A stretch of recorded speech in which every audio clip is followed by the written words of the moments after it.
Pengemis mata buta menarik nafas dalam. Kita tak bisa menganggap enteng momok perempuan itu. Ketua kaki pincang, kata pengemis mata buta pula. Ketahuilah, kedua mataku yang buta ini, dialah yang telah mengoreknya dulu. Kagetlah pengemis kaki pincang. Matanya mendelik dan dipandanginya para rekannya itu. Akhirnya dia memandang ke jurusan lain karena merinding juga kuduknya memandang lama-lama pada rongga-rongga mata yang menggigitkan itu.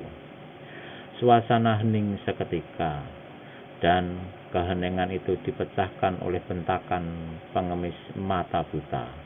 Kuntawana, apa yang telah kau lakukan terhadap mayat ketua pengemis bibir sumbing?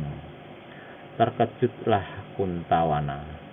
Jawab, apa sesudah kau temui lantas kau tinggal begitu saja?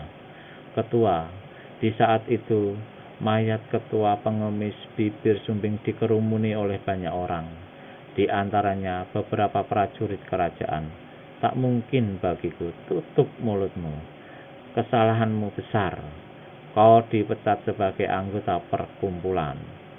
Muka Kuntawana menjadi pucat. Ketua, diam, lekas angkat kaki dari sini. Para ketua, diamlah. Berlalulah sebelum amarahku lebih memuncak, bentak pengemis mata buta. Kuntawana menyurut mundur. Aku bersedia kembali ke Asoka untuk mengambil mayat ketua bibir sumbing. Tak perlu, jawab pengemis mata buta tetap keras. Aku bisa suruh anggota yang lain. Maka membesilah para Kuntawana. Baik, aku akan pergi, tapi serahkan dulu uang jasaku.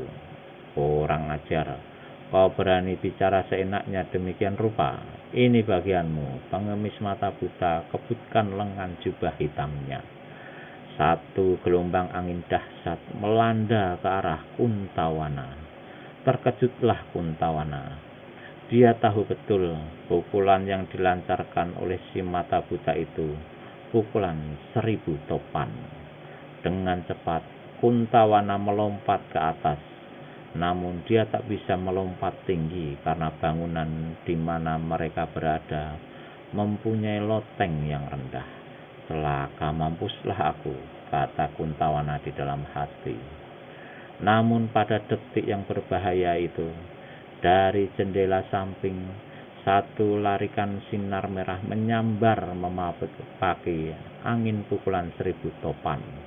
Dan kejapan itu juga buyarlah pukulan pengemis mata buta dan selamatkan Kuntawana. Pengemis mata buta seorang yang mempunyai perasaan luar biasa. Sepasang telinganya bukan saja tajam, tapi juga merupakan sebagai sepasang mata baginya. Dia menoleh ke jendela. Keparat yang suka ikut campur urusan orang, coba perlihatkan diri, bentaknya. Di luar terdengar suara tertawa bergelak. Sesaat kemudian, sesosok tubuh berjubah merah dan berkerudung kain merah dengan gerakan yang sangat cepat dan enteng sudah menjejakkan kaki di lantai ruangan. Iblis pencabut sukma, teriak pengemis kaki pincang berbarengan dengan anggota-anggota perkumpulan lainnya. Wajah mereka mengkerut tegang. Orang berkerudung merah keluarkan suara tertawa mengekeh sambil kembali. Pengemis mata buta rangkapkan kedua tangannya di muka dada. Kiranya iblis pencabut sukma. Pantas keras dan hebat angin pukulannya. Tapi gerangan apakah yang membuat kau datang ke sini serta mencampuri urusan perkumpulan kami? Laki-laki berkerudung yang merupakan wakil ketua perkumpulan iblis pencabut sukma lagi-lagi tertawa mengekeh. Ketua-ketua perkumpulan pengemis darah hitam, kuharap tanpa banyak bicara segeralah serahkan keris tumbal Wilayuda Sultan Hasanuddin dan gadis itu kepadaku. Ini suatu hal yang tidak kami sangka. Rupanya kau juga inginkan semua itu, ha? Hidung kerbau, maki iblis pencabut sukma. Aku bilang jangan banyak bicara.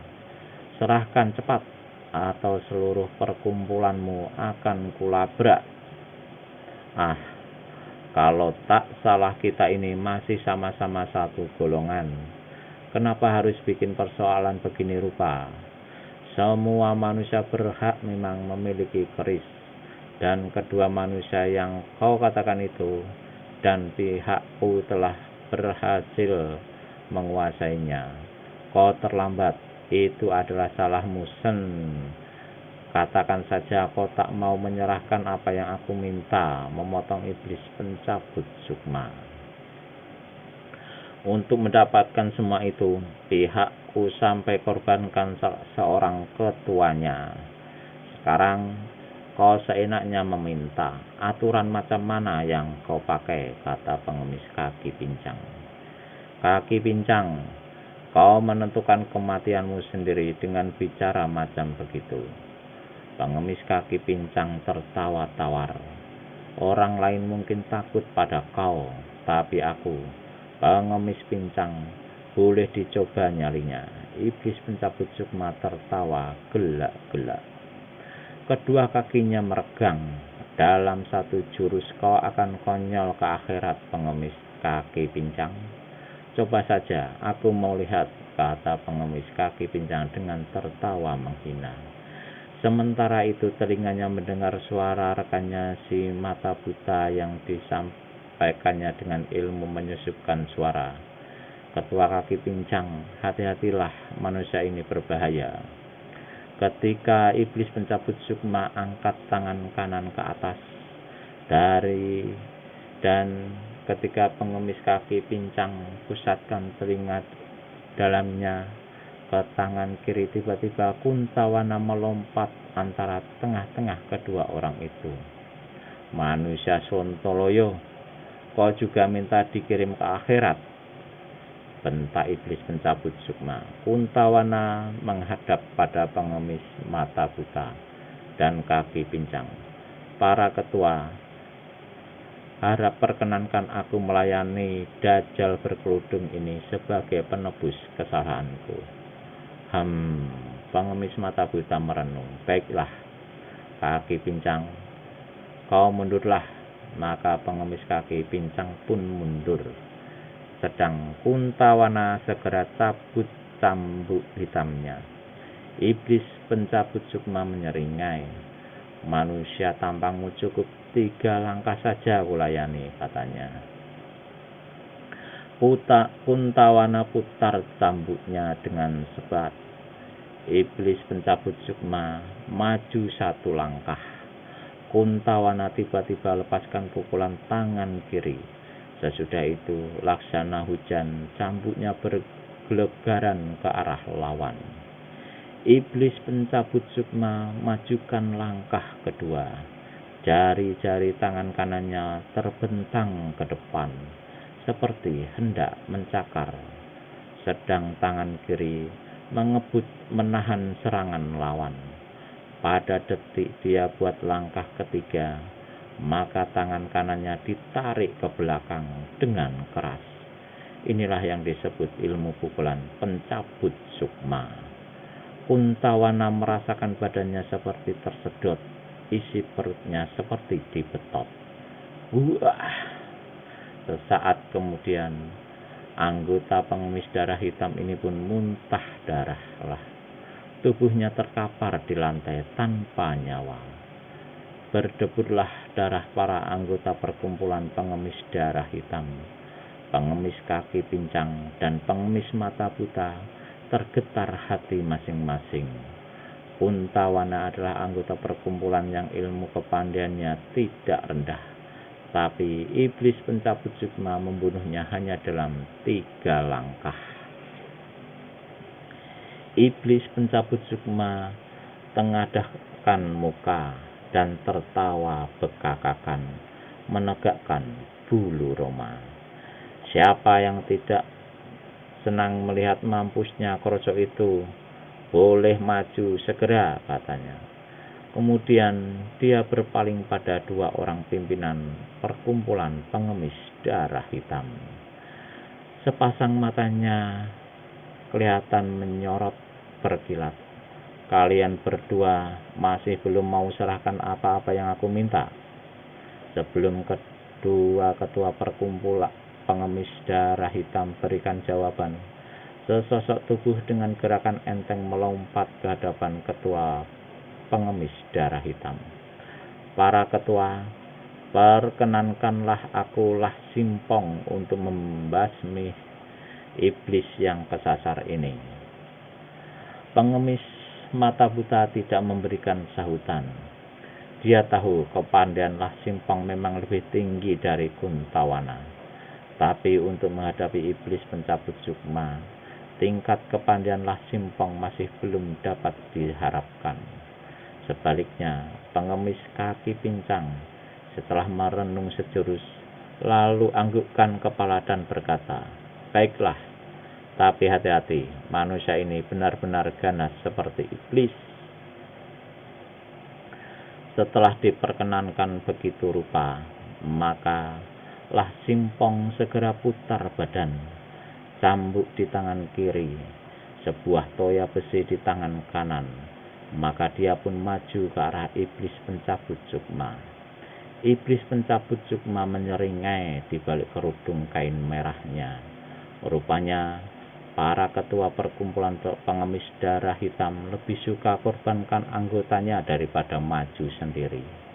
Jangan banyak mulut manusia iblis, lihat cambuk. Cambuk hitam di tangan kiri Lah Simpong berkelebat. Suaranya menggelegar macam petir. Ujung cambuk dengan sangat cepat, sukar dilihat oleh mata biasa, mendera ke muka si kerudung merah. Sebelum serangan ini sampai, Lah Simpong susul dengan serangan toya besi hitam. Kedua ujung toya menderu berubah seperti ratusan banyaknya dan menyerang ke selusin bagian tubuh iblis pencabut sukma. Yang diserang terkekeh-kekeh. Keluarkan seluruh kepandaianmu, Lah Simpong. Kalau tidak setengah jurus di muka, kau akan jadi mayat.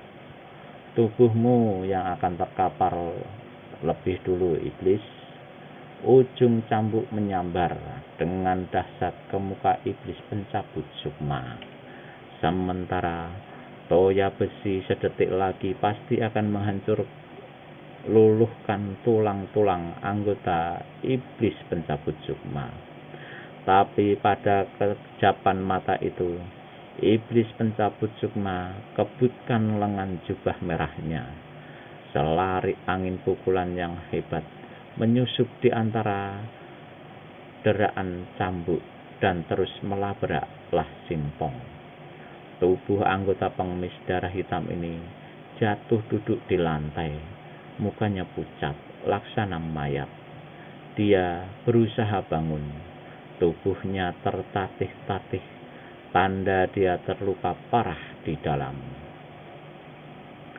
Sekarang pasrahkan ajalmu, Lah Simpong. Iblis pencabut sukma angkat tangan kanannya, lalu ditarik ke belakang dengan cepat. Tubuh Lah Simpong seperti tarik besi berani, tersedot sampai 2 tombak ke depan, lalu jatuh menelungkup. Darah membuih di mulutnya. Ajalnya telah sampai. Putihlah wajah dua ketua perkumpulan pengemis darah hitam. Para anggota yang lain berdiri laksana kaku. Mereka merasa seperti nyawa mereka sendiri yang lepas waktu menyaksikan kematian Lah Simpong itu. Keganasanmu sudah kelewatan sekali, iblis pencabut sukma, kata pengemis kaki pincang. Jangan harap kau bakal bisa tinggalkan tempat ini dengan selamat. Pengemis kaki pincang maju 2 langkah. Mulailah, iblis, tantangnya. Iblis pencabut sukma tertawa dingin. Pengemis kaki pincang mendengus. Kau tidak punya nyali untuk memulai? Kalau begitu, sambut pukulanku ini. Pengemis kaki pincang angkat tangan kanan. Namun, dua anggota perkumpulan melompat ke tengah kalangan. Mereka adalah dua kakak beradik sepasang cakar Garuda yang dulunya merupakan fakir-fakir miskin di kaki Gunung Salak, tapi yang kemudiannya berhasil diseret oleh pengemis kaki pincang untuk masuk ke dalam perkumpulan pengemis darah hitam. Para ketua, kalau untuk membereskan manusia ini, serahkan pada kami, kata sepasang cakar Garuda yang tertua. Meskipun darahnya sudah mendidih, namun pengemis kaki pincang yang percaya akan kemampuan kedua anggotanya itu segera bersurut mundur. Bereskanlah cepat, katanya. Ah, laki-laki, bangsa-bangsa kroco yang disuruh maju. Menghina iblis pencabut sukma. Kroco atau apa, tapi ketahuilah, nyawamu hanya beberapa kejapan mata saja, iblis. Iblis pencabut sukma mendengus. Sombongnya, katanya. Dan di saat itu cambuk-cambuk lawan sudah menderu laksana topan, menyerang ke arah leher dan kaki, lalu bergantian secara teratur dan cepat membabat ke dada dan ke perut. Dalam seketika saja, maka iblis pencabut sukma sudah terbungkus serangan cambuk yang bergelegaran itu. Jubah merah dan kerudungnya berkibar-kibar karena kerasnya sambaran cambuk hitam kedua lawan. Permainan cambuk kalian boleh juga, tapi aku mau lihat apa bisa menerima pukulan menendang langit menjungkir awan ini. Habis berkata demikian, iblis pencabut sukma tendangkan kaki kiri ke depan dan hantamkan telapak tangan kanan dari bawah ke atas. Di saat itu pula, maka menggelindinglah kedua anggota perkumpulan pengemis darah hitam itu. Tapi begitu terhampar, begitu keduanya bangun lagi meskipun dengan keluarkan keringat dingin dan sama menyadari bahwa diri mereka di bagian dalam terluka parah. Keduanya sama-sama menggerung. Cambuk hitam mendera ganas, sedang tangan kiri yang membentuk cakar burung Garuda dengan kecepatan yang luar biasa menyambar ke depan dan ke dada iblis pencabut sukma. Oh, jadi kalian adalah sepasang cakar Garuda, ujar iblis pencabut sukma yang kenali permainan silat kedua orang lawannya. Sebaliknya, dua anggota perkumpulan pengemis darah hitam itu rupanya tidak mau kasih hati lagi. Serangan-serangan mereka yang dahsyat itu mereka susuli dengan 4 buah tendangan sekaligus. Iblis pencabut sukma bersuit keras, serasa mau pecah gendang telinga mendengarnya. Begitu suitannya lenyap, maka dari tangan kirinya menyambarlah sinar merah yang menyeruak laksana kipas, menyerang sepasang cakar Garuda sekaligus. Kedua anggota perkumpulan pengemis darah hitam itu mencelat ke loteng. Satu amblas dan menyangsrang di papan loteng, sedang yang satu lagi jatuh bergedebukan ke lantai. Tubuh keduanya merah matang, laksana daging panggang. Pengemis kaki pincang tahan nafas. Pukulan kipas merah membatin ketua pengemis darah hitam ini. Sedang pengemis mata buta meskipun tidak dapat melihat, namun perasaannya yang tajam serta pendengarannya yang luar biasa, diam-diam juga mengetahui ilmu pukulan apa yang telah dilepaskan lawan. Ruangan itu sehening di kuburan. Sekali lagi, iblis pencabut sukma menengadah dan keluarkan suara tertawa bekakakan. Dari arah pintu, melangkah enteng seorang anggota perkumpulan pengemis darah hitam. Tubuhnya tinggi kekar, tampangnya seram. Kumis dan janggutnya tajam meranggat, sedang salah satu matanya picak. Para ketua, izinkan aku si mata picak membuat perhitungan dengan manusia itu. Baik pengemis kaki pincang maupun pengemis mata buta sama-sama menganggukkan kepala. Mata picak adalah anggota yang paling tinggi ilmunya dan mempunyai kelihayan dalam memainkan senjata rahasia, paku darah hitam. Karena itu, ketua-ketua perkumpulan pengemis darah hitam sama-sama mempercayakan bahwa anggota mereka yang berilmu tinggi ini sanggup mengalahkan lawan yang tangguh itu. Mata picak putar tubuh menghadapi iblis pencabut sukma. Iblis pencabut sukma, dia berkata, "Aku pengemis mata picak, mohon diberi beberapa jurus pelajaran dari kau." Aha, mata picak, kau punya peradatan sedikit. Bagus, aku ampunkan jiwamu. Tapi lekas korek kau punya biji mata, lalu tinggalkan tempat ini.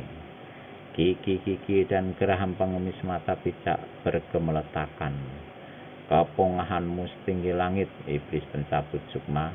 Tapi apa kau kira kau punya nyawa rangkap? Iblis pencabut sukma tertawa bergelak. Dikasih keampunan malah menantang. Sudahlah, tiada guna bicara panjang lebar padamu. Mulailah. Karena kau yang minta dikirim ke akhirat, maka kau mulailah lebih dulu, mata picak, kata iblis pencabut sukma dengan jumawa. Mendengar ini, pengemis mata picak tidak sungkan-sungkan lagi. Laksana terbang, tubuhnya melesat ke depan. 4 tendangan menderu, 6 pukulan membadai. Diam-diam, iblis pencabut sukma terkejut juga melihat kehebatan lawan yang satu ini.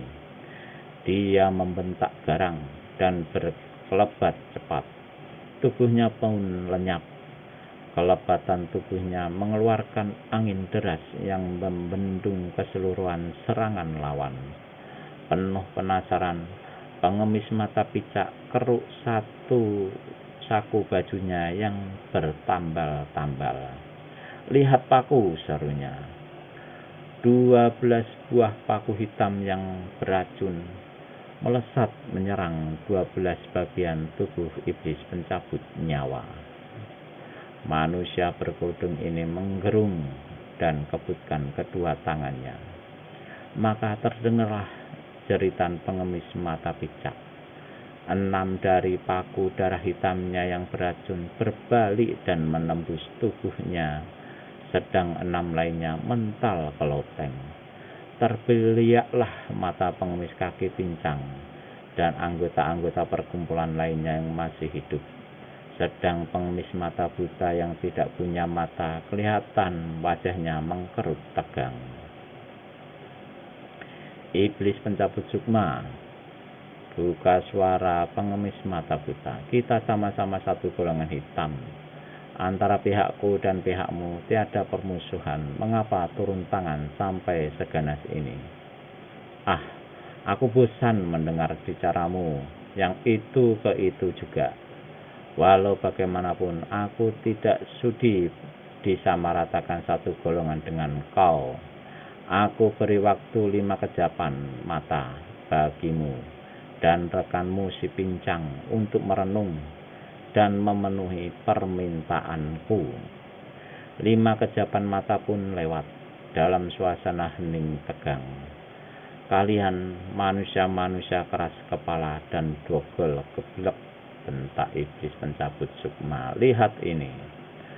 Sepasang tangannya terpentang ke depan dan 2 lari sinar merah menyeruak seperti kipas menggebu ke arah 13 orang anggota perkumpulan pengemis darah hitam. Pengemis kaki pincang dan pengemis mata buta terkejut. Buru-buru keduanya hentakkan tangan untuk memapasi, namun luput. Di seberang sana, 13 anggota perkumpulan pengemis darah hitam mencelat ke dinding dan jatuh bertumpukan tanpa nyawa. Tubuh mereka matang merah laksana dipanggang. Maka murkalah kedua pucuk pimpinan perkumpulan pengemis darah hitam. Keduanya maju berbarengan. Hehehehehehehehehehe. Dua tokoh silat yang katanya lihai dan terkenal, nyatanya hanya nama-nama kosong belaka. Menyerang main keroyok, kata iblis pencabut sukma dengan suara lantang. Pengemis mata buta meskipun tokoh silat jahat golongan hitam, tapi mendengar ini segera bersurut mundur dan berkata, "Saudara pengemis kaki pincang, bereskan biang malapetaka ini." "Tak usah khawatir, saudara mata buta," menyahut pengemis kaki pincang. "Tapi aku tidak begitu senang menghadapi manusia yang sembunyikan muka di balik kerudung." Habis berkata begitu, dengan keluarkan jurus Garuda Sakti, maka berkelebatlah pengemis kaki pincang. Demikian cepat gerakannya sehingga tak terduga sama sekali oleh iblis pencabut sukma. Seret! Maka robek dan tanggalah kerudung merah iblis pencabut sukma, dan terkejutlah pengemis kaki pincang. Muka iblis pencabut sukma nyatanya benar-benar menyeramkan seperti iblis. Keseluruhan mukanya hancur oleh bopeng-bopeng yang besar-besar. Kedua matanya sangat besar dan menjorok ke depan serta jereng. Hidungnya hampir sebesar telapak tangan dan pesek lebar menutupi pipinya yang cekung. Bibirnya sangat tebal dan tak bisa dikatupkan sehingga kelihatanlah gigi-giginya yang besar-besar dan busuk. Kejut pengemis kaki pincang hanya seketika. Menyusul terdengar suara tertawanya membahak. Hahaha, kiranya iblis pencabut sukma bermuka terlalu buruk, lebih buruk dari iblis sungguhan. Pantas sembunyikan muka di balik kerudung. Iblis pencabut sukma mendongak ke atas. Hidungnya keluarkan suara mendengus. "Jangan harap kau bisa selamat dalam 3 jurus setan alas," bentaknya. Dan di saat itu, pengemis kaki pincang sudah melayang sebat ke mukanya. Dua tangan terbentang, kemudian membuat 6 serangan beruntun yang disusul oleh 4 tendangan dahsyat. Iblis pencabut sukma mengaung macam harimau lapar. Sekali dia berkelebat, maka lenyaplah tubuhnya. Dan pada sekejapan mata kemudian sinar merah berbentuk kipas menggelombang menyerang pengemis kaki pincang. "Saudara kaki pincang, hati-hatilah," memperingatkan pengemis mata buta. "Ah, cuma pukulan picisan begini, siapa yang takut?" sahut pengemis kaki pincang seraya melompat 3 tombak ke atas. Serangan lawan berhasil dielakkan oleh pengemis kaki pincang. Dengan geram, iblis pencabut sukma lompatkan diri pula ke udara seraya lancarkan jurus menendang langit, menjungkir awan. Karena jurus ini mempergunakan lebih dari setengah bagian tenaga dalamnya, maka tak ampun pengemis kaki pincang mencelat ke atas penglari atau loteng. Loteng bobol beringas sekali. Sesudah berhasil lepaskan diri dari jepitan papan-papan loteng, pengemis kaki pincang cabut pipa besarnya dari balik pakaian yang bertambal-tambal. Sekali menyedot, sekali menghembus, maka melesatlah asap pipa yang pekat kelabu dan mengandung racun ganas.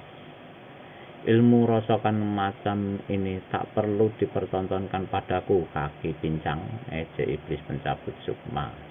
Tangan kanannya diangkat ke atas lalu ditarik ke belakang.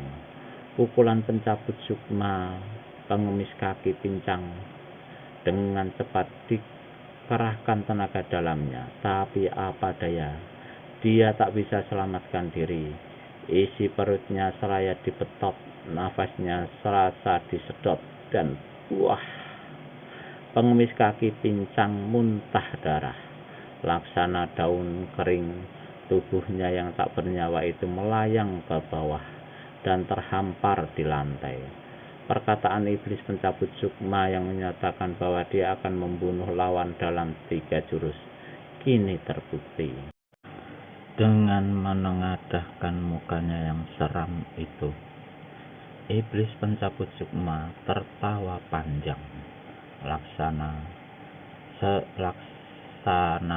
serigala lapar di malam buta. Mengkerutlah wajah pengemis mata buta.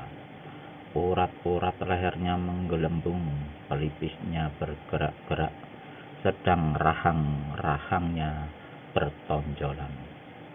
Pengemis buta, hanya kau yang tinggal kini. Apa masih berkeras kepala untuk tidak mau serahkan apa yang kuminta? Pengemis mata buta rangkapkan tangan di muka dada. Kehebatan iblis pencabut sukma memang luar biasa. Setelah merenung sejenak, maka buka suaralah dia. Iblis pencabut sukma, sekalipun kau punya 3 kepala, 6 tangan, jangan harap aku tidak bernyali untuk melawanmu. Juga jangan harap aku akan kabulkan permintaan gilamu. Kalau begitu, kasihan sekali. Perkumpulan pengemis darah hitam rupanya sudah ditakdirkan para iblis musti musnah hari ini. Perkumpulan pengemis darah hitam tidak musnah. Sebaliknya, bersiaplah untuk menghadapi setan neraka. Manusia iblis macammu memang tempatnya pantas di neraka. Habis berkata demikian, maka pengemis mata buta masukkan tangan kanan ke balik jubah bertambal-tambalnya. Begitu tangan keluar, maka bergemarlaplah sinar hitam sebilah pedang. Tergetar juga iblis pencabut sukma melihat sinar senjata ini. Jika kau punya senjata, bagusnya lekas dikeluarkan, iblis, berkata pengemis mata buta. Untuk menghadapi manusia buta macam kau, perlu apa pakai senjata segala? Majulah, tanganku sudah gatal-gatal untuk mencabut nyawamu. Jangan mimpi, iblis, bentak pengemis mata buta. Sekali dia melompat ke depan, maka berkiblatlah taburan sinar hitam dari sambaran pedangnya. Dan plak! Tubuh iblis pencabut sukma terdorong beberapa langkah ke belakang. Terkejutlah pengemis mata buta ketika mengetahui bahwa lawannya tidak mendapat satu celaka apapun akibat ilmu pukulan telapak tangan minta sedekah yang sangat diandalkannya itu. Padahal dalam ilmu pukulan ini dia sudah melatih diri sampai 10 tahun. Rasa terkejut dan kecewa melihat pukulannya hampa belaka membuat dalam kejapan itu pengemis mata buta menjadi sedikit lengah, dan kesempatan ini tiada disia-siakan oleh lawan. Iblis pencabut sukma kirimkan satu tendangan ke perut lawan. Tak ampun lagi, pengemis mata buta jatuh duduk terkapar di lantai. Belum lagi dia sempat bangun, maka lawan sudah gerakkan tangan lancarkan pukulan pencabut sukma. Pengemis mata buta merasakan adanya kekuatan dahsyat yang menyedot tubuhnya. Segera dia buang diri ke samping, tapi kasip perutnya terbetot menggelegak. Darah segar menyembur dari mulut, tubuhnya kelojotan seketika. Sebelum meregang nyawa, manusia ini masih bisa keruk satu jubahnya dan lemparkan selusin paku darah hitam ke arah lawan. Ini tiada artinya bagi iblis pencabut sukma. Dengan satu kebutan lengan baju, maka mentahlah paku-paku beracun itu. Selama beberapa ketika, terdengarlah suara tertawa iblis pencabut sukma. Tertawa yang membuat kedua matanya yang juling menjadi basah oleh air mata. Manusia bermuka seram bopeng ini kemudian membungkuk di hadapan pengemis mata buta. Tangannya menggeledah di balik jubah bertambal-tambal, mencari keris tumbal Wilayuda. Saat bertemu, segera diselipkannya di balik pinggangnya. Kemudian dia melangkah ke hadapan sosok tubuh Anjarsari yang saat itu tiada sadarkan diri, karena telah ditotok jalan darahnya sewaktu dilarikan oleh Lah Singpong. Iblis pencabut sukma memandang dengan mata berkilat-kilat ke tubuh Anjarsari yang pakaiannya berada dalam keadaan tak menentu. Dia menyeringai penuh arti. Dibelainya pipi gadis itu, betapa lembut dan halusnya. Dirabanya dadanya, menggeletar tubuh iblis pencabut sukma. Kalau tidak ingat bahwa dia mesti lekas-lekas meninggalkan tempat itu, maulah dia mengikuti segala hal pelampiasan nafsunya. Dipanggulnya tubuh gadis itu di bahu kiri. Kemudian dia melangkah ke hadapan Sultan yang terkujur di lantai dan juga dalam keadaan tak berdaya karena ditotok. Sewaktu iblis pencabut sukma membungkuk untuk mengempit tubuh Sultan, tiba-tiba berkelebatlah sesosok bayangan biru, dan tahu-tahu tubuh Sultan disambar lalu dibawa lari. Kejut iblis sukma tentu saja tiada terlukiskan. Kurang ajar. Berhenti, teriaknya memerintah. Tapi bayangan biru terus kabur tancap gas. Dengan geram, pencabut sukma lemparkan 30 jarum merah ke arah si manusia berjubah biru, yang diserang tanpa menoleh. Lambaikan tangan kirinya, ke-30 jarum merah itu pun mental laksana disapu topan. Iblis pencabut sukma angkat kaki, coba mengejar, tapi bayangan biru sudah lenyap. Setan alas memaki dia. Pasti perempuan laknat itu lagi. Larinya manusia berjubah biru itu sangat cepat sekali, laksana angin. Sampai di puncak bukit, dia berhenti dan lepaskan totokan di tubuh Sultan. Begitu siuman, Sultan tentu saja sangat terkejut mendapatkan dirinya dikempit oleh seseorang. Ketika dia mencoba meneliti palaras orang itu, ternyata dia mengenakan kerudung biru. Bau tubuhnya harum semerbak, seharum bunga melati yang tengah mekar di ambang senja. Sultan merenung sejurus. Otaknya berputar mengingat apa yang telah terjadi atas dirinya. Kemudian dicobanya melepaskan diri dari kempitan manusia jubah biru itu untuk turun ke tanah. Tapi bagaimanapun kerasnya dia gerakkan badan, tetap saja dia tiada sanggup lepaskan diri. "Saudara siapakah?" bertanya Sultan.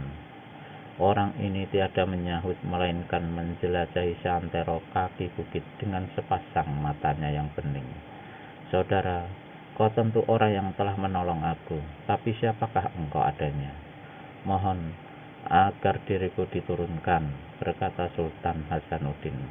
Orang itu tetap tak menyahut. Kemudian dia berkelebat lagi dan tubuhnya lari lagi laksana angin ke arah sebelah timur. "Saudara, jika kau tak terangkan siapa kau, tidak menjadi apa, tapi aku mohon agar diturunkan," berkata Sultan setelah dirinya diajak lari kira-kira setengah jam lamanya. Si jubah biru lari terus. Dengan rasa penasaran, Sultan berkata, "Jika kau tidak mau turunkan aku, terpaksa aku berlaku kasar terhadapmu." Namun si jubah biru berkerudung biru tetap tak pedulikan ucapan yang mengancam itu. Maka Sultan pun gerakkan tangan kanannya untuk menyikut pinggang manusia jubah biru itu. Tapi anehnya, berkali-kali dia lakukan hal itu, maka tak satu hantaman sikutnya pun yang berhasil mengenai sasarannya. "Pasti ini manusia sakti luar biasa," membatin Sultan Hasanuddin. "Saudara, aku ini mau dibawa kemana?" bertanya pula Sultan. Agaknya manusia berkerudung kain habis kesabarannya karena ditanya terus-menerus. "Kau terlalu cerewet, lihat sajalah." "Ah," Sultan menjadi kaget. Betapa tidak, karena orang yang membawa larinya itu ternyata adalah seorang perempuan. Meski suaranya agak membentak, namun kemerduannya tiada sirna. "Pantas badannya berbau harum," kata Sultan dalam hati. Dan bila dia menyadari bahwa dirinya dikempit dan dibawa lari demikian rupa, tentu saja Sultan menjadi malu dan tidak enak. Dia meronta-ronta lagi, tapi tetap tak berhasil. Mereka kemudian memasuki sebuah rimba belantara. Di tengah rimba belantara ini terdapat sebuah goa, dan ke dalam goa itulah si kerudung biru membawa Sultan. Ternyata di dalam goa tiada beda terangnya dengan udara di luar. Goa ini panjang dan mempunyai beberapa lorong yang bercabang-cabang, dan makin ke dalam makin menurun. Akhirnya mereka berhenti di satu ruang yang berbentuk kamar 4 persegi. Disinilah baru si jubah biru melepaskan dan menurunkan Sultan. Sultan berdiri dan memandang berkeliling.